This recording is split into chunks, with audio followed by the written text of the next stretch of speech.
150 करोड़ का मामला है। जी जैन साहब, हांसी का जो मूर्ति कांड सामने आया है, क्या मामला है उसमें? जो आपके जैन समाज के जो संगठन है वो क्या कुछ कर रहे हैं? आदरणीय पत्रकार महोदय, कुछ प्रवासी मजदूर जो हिसार और हांसी में मजदूरी करने का काम करते हैं, जिला औरंगाबाद उत्तर प्रदेश के रहने वाले हैं। औरंगाबाद के किसी गांव में उनके खेत में उन मजदूरों के भाइयों को कोई अष्ट धातु की भगवान, जैन भगवान की प्रतिमा वहां से उनको मिली और वो गांव से उस प्रतिमा को लेकर हिसार आ गए। हिसार आकर के उन्होंने उस प्रतिमा को किसी शराब को चेक कराया, जिस शराब ने उसमें 79% सोना होना बताया और उस शराब की फाइनेंस पोजीशन ज्यादा सुदृढ़ नहीं थी, इसलिए वो हिसार के सर्राफ उस प्रतिमा को खरीद नहीं पाए और वो मजदूर उसको बेचने में सक्षम नहीं हो पाए।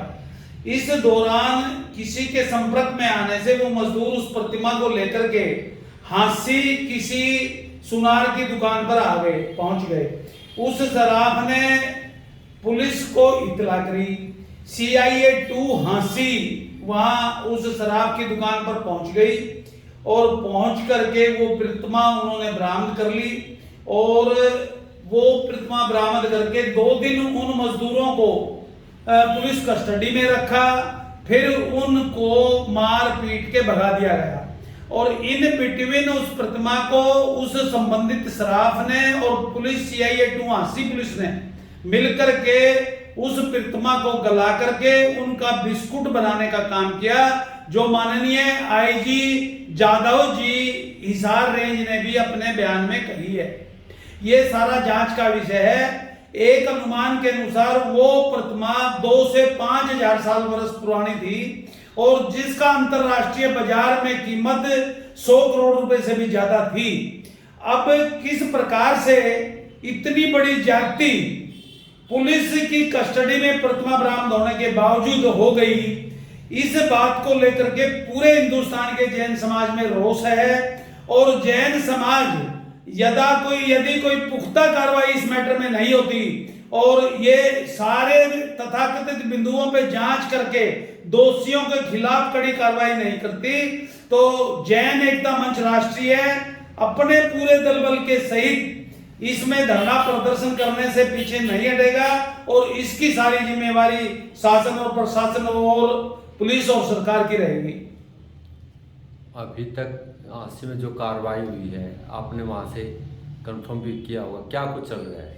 माननीय IG महोदय ने जो तथ्य अपनी प्रेस वार्ता में बताए हैं वो लगभग सभी तथ्य सत्य हैं। अभी जांच का विषय ये है कि वो प्रतिमा जो जब बरामद की गई तो वो बरामद प्रतिमा की गई तो उसका इंदराज सरकारी पुलिस रिकॉर्ड में क्यों नहीं आया, और जब पुलिस रिकॉर्ड में वो बरामद कर ली गई तो उससे छेड़छाड़ करने का अधिकार कानून के प्रावधान में किसी को नहीं है।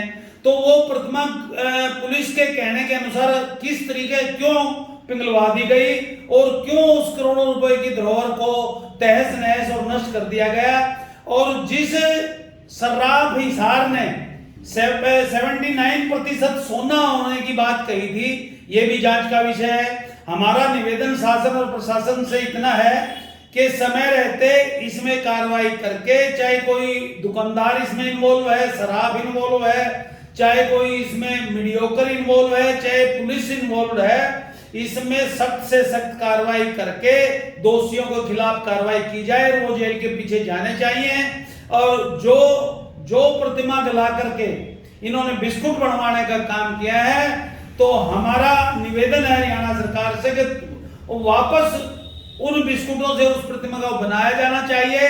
और ये भी एक विचारणीय मुद्दा है, कभी वहां पे नकली बिस्कुट ना रख दिए जाएं, क्योंकि लोग तो आजकल मंदिरों में भी चांदी की ईंट भी नकली दे देते हैं। ऐसा ना हो कि उस सोने की उस अष्ट धातु बेशकीमती धातु को वो मिली भगत करके वो लोग उसको खा जाएं और वहां पर पित्तल के बिस्कुट नकली रख दें। ये सब हरियाणा की पुलिस का और सरकार की जिम्मेवारी बनती है। इतना बड़ा अपराध होगा, सरकार मौन क्यों है? माननीय गृह मंत्री अनिल विज जी, माननीय मुख्यमंत्री जी ने आज इस प्रकरण को 1 सप्ताह लगभग हो गया है, और ये वैसे तो 1.5 महीने पहले की बात है, कोई भी नुमाइंदा सरकार का बोल नहीं रहा है। और सरकार जैन समाज को कमजोर ना समझे। हमारा निवेदन है सरकार से हाथ जोड़ करके, इस बहुमूल्य जो राष्ट्रीय धरोहर को जिन लोगों ने तहस नहस किया है, उनके खिलाफ कड़े से कड़ी कार्रवाई की जानी चाहिए। और किसी को अधिकार नहीं है कोई राष्ट्रीय धरोहर को तहस नहस करे। क्या नाम है जी आपका? सतीश जैन, राष्ट्रीय अध्यक्ष, जैन एकता मंच राष्ट्रीय, इनेलो में भी जिम्मेवारी है। प्रदेश अध्यक्ष, इंडियन नेशनल लोकदल, व्यापार मंडल, इंडियन नेशनल लोकदल, हरियाणा प्रदेश।